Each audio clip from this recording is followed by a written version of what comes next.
Welcome to our channel. Today we how to configure Monarch Money import for Capital One and Chase, complete guide step by step clearly. First, open your web browser and navigate to the Monarch Money website. Log into your Monarch Money account using your credentials. Once logged in, locate the Accounts section in the main menu.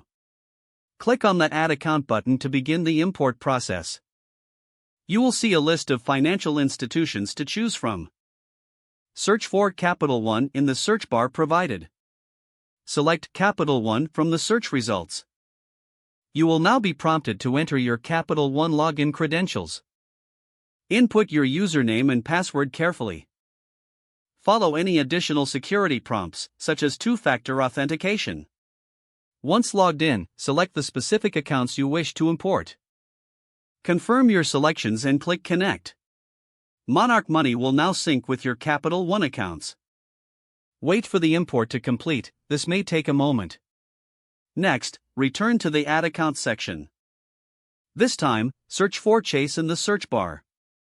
Select Chase from the results displayed. Enter your Chase login credentials when prompted. Again, follow any two-factor authentication steps if required.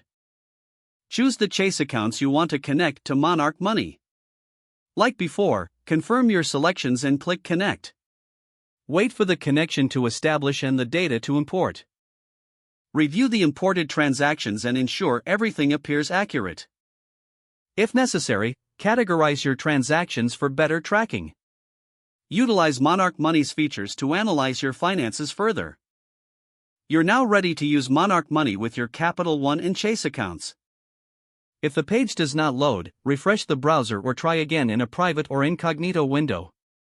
Make sure you are using the correct email address, then retype it carefully to avoid small typos. If your password is not accepted, use the reset option and create a new strong password you can remember.